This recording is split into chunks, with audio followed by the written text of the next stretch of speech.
Seiko just announced a successor to their legendary 62MAS model, and there is a really cool twist with this release.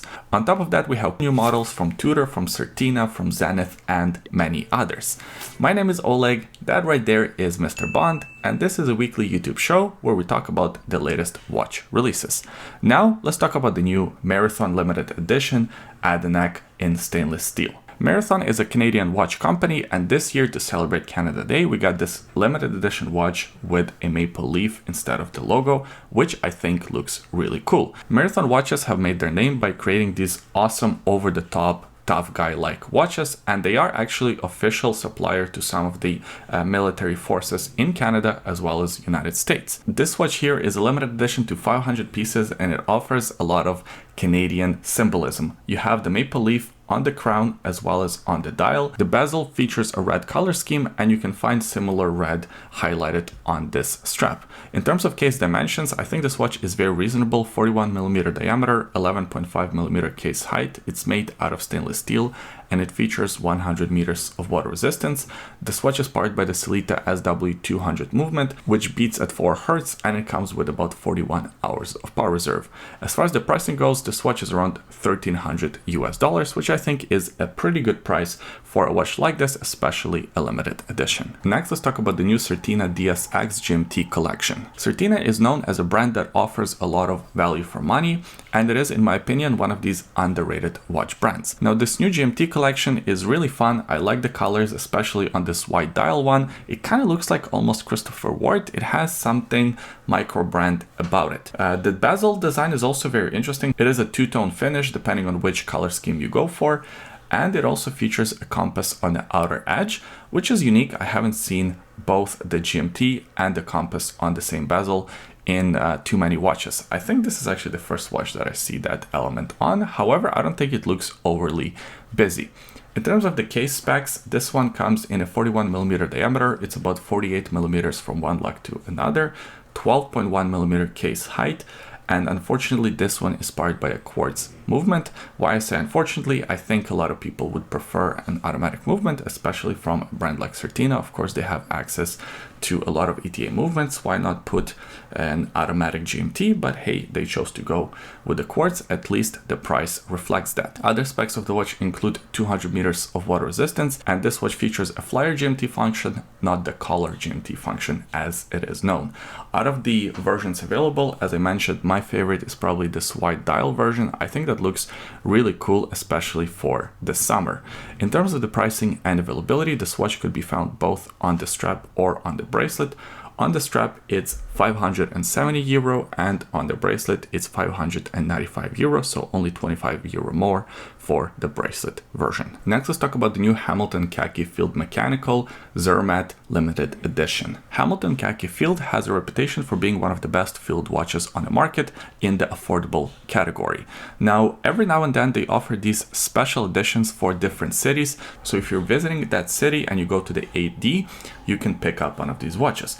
Now, this specific watch is for a city in Switzerland called Zermatt, and apparently it's a pretty popular city to visit, especially during the ski season, because of course Switzerland is known for their beautiful mountain ranges. The standout feature of this watch is of course this Arctic-like dial. I think that looks really sharp, and it comes on this blue NATO strap. Besides the engraved caseback, all the other specs remained the same. This watch still comes in a 38mm diameter, 9.5mm case height, because this one is a hand-wound watch. That's why it's so thin. It is powered by the caliber H50, which is essentially a modified Powermatic 80 without the rotor. It beats at 3 Hz, and it comes with 80 hours of power reserve. As far as the pricing and availability, as I mentioned, it is only found in this one boutique in Zermatt city, and it costs 595 Swiss francs. The new Venezianico Arsenale Platino. Venezianico is a micro brand from Italy. I actually reviewed quite a few of their models, including a version of this Arsenale in 2 different cases with 2 different dial versions. I reviewed the ultra black version as well as the meteorite dial version. Well, this new model for 2025 features a few key distinctions. Number one, of course, is this dial. The texture created on each dial is completely unique. The dial undergoes a tumbling process to rough it up and create this frost-like texture, and then it is essentially platinum coated for this really beautiful color. Besides the new dial, this watch also features a display caseback and a new movement. The watches that I reviewed prior featured a Miyota 9 series movement. These new watches feature Venezianico caliber V3250, which is essentially a modified Soprod M100, which beats at 4 Hz, and it comes with 42 hours of power reserve. This watch also features 50 meters of water resistance. The dimensions are great: 40mm diameter, 44mm lug distance, and it's about 9.95 millimeters in case height, including both the sapphire crystal at the front and at the back. I really like how these watches wear on the wrist. I think Venezianico is doing some great things in their design department. Now, because of the platinum coating on the dial, as well as the new movement, this watch is more expensive than the previous versions. So the pre-order price is €1,200, and after the pre-orders are over, this watch will be €1,450. Next, let's talk about the new Seiko 1965 diver, the successor to 62MAS. 2025 is the 60th anniversary of legendary Seiko diver, the 62MAS. This model was one of the first watches to feature the modern case structure as well as the rotating bezel. Now, we've seen so many different reissues and editions of this model over the years, and now for 60th anniversary, Seiko is actually giving us, the fans, a choice to vote for our favorite version. I think this is a genius move in several ways. Number one, it feels like we are part of the design process. Of course, this is a little bit of the illusion of choice. We only are given 4 choices and we can vote for our favorite one. Secondly, it creates a lot of marketing hype behind the watch because the model hasn't even been released yet, but we are already talking about it. And especially if you vote, you probably have to register your email, etc. So Seiko can get in touch with you once the model is ready. And lastly, this is kind of free market research for them. Before they commit to creating a colorful model, they can test the market and see which model people respond to best. Out of the 4 available options, my favorite is probably the classic blue, or maybe the green one. I think either one of those looks great. You can vote for your favorite model from July 1st until July 31st. I will leave a link in the description below in case you do want to vote for your favorite one. And probably later this year, they'll tell which model won.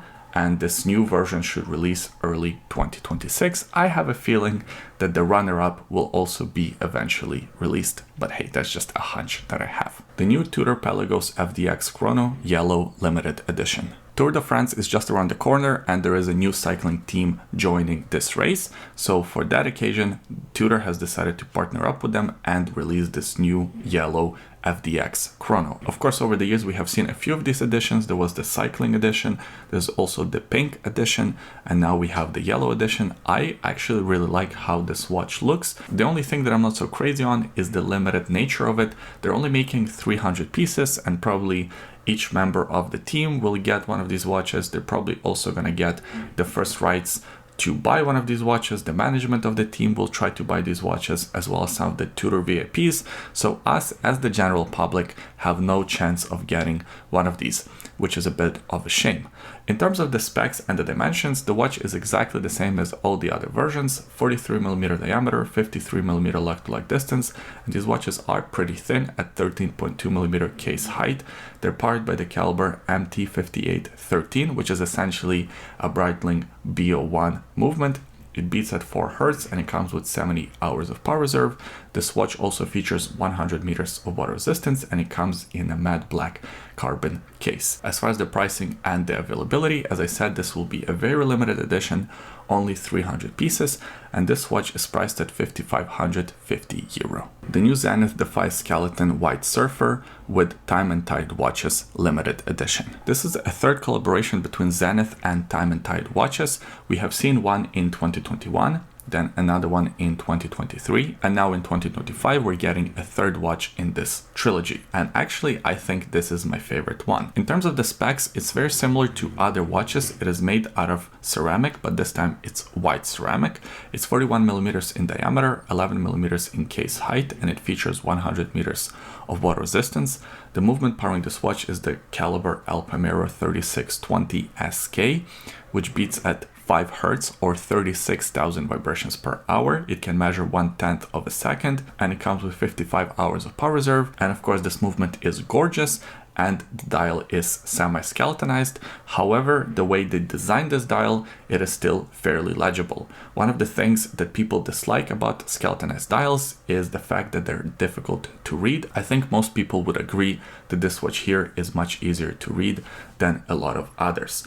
In terms of the availability and pricing, this will be a limited edition to only 100 pieces. The watch comes with both white ceramic bracelet and white rubber strap, and the price of it is $19,600 US, and you can buy one from the Time+Tide Watches website or from select Zenith boutiques. Next, let's talk about the new Rado Captain Cook Tennis Limited Edition. Rado has been an official partner of professional tennis for the last 40 years, and now for 2025, to celebrate the fact, we got this new limited edition called Tennis, and right away, looking at the dial, you can tell why it's called that.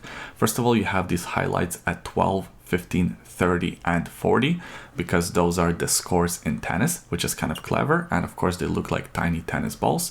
You also have this highlight on the seconds hand that is of the same color, again, that's sort of neon green tennis ball like. In terms of the case and the dimensions, they're very reasonable: 39mm diameter, 12mm case height, and a 45mm like-to-like distance. This watch comes in a polished stainless steel case. I wish it came in a more exotic material, something like ceramic maybe would make more sense, especially since this is a tennis watch, but hey, stainless steel is still fine, and that kept the price lower. This watch still comes with 300 meters of water resistance. It's available with a few different NATO straps, and it's powered by the caliber R763, which is essentially a Powermatic 80 that beats at 3 Hz, and it comes with 80 hours of power reserve. And in terms of pricing and availability, this will be a limited edition to 1,985 pieces. That's the year that Rado partnered up with Professional Tennis, and this watch costs 2,400 Swiss francs. And that's it for this week's watch releases. I hope you enjoyed the video. If you did, please give it a thumbs up, subscribe to the YouTube channel for more videos like this in the future, and leave a comment in the comment section below. Let me know what watch stood out to you. Which out of all Seikos do you prefer? I always enjoy reading your comments. Thanks for watching this video all the way until the end, and we'll see you next time. Bye. Oh, also, in case you're curious, I'm wearing the Square Face G-Shock on my wrist. Sometimes I forget to do wristwatch check. Well, that's the watch I'm wearing today. Okay, thanks for watching. Bye.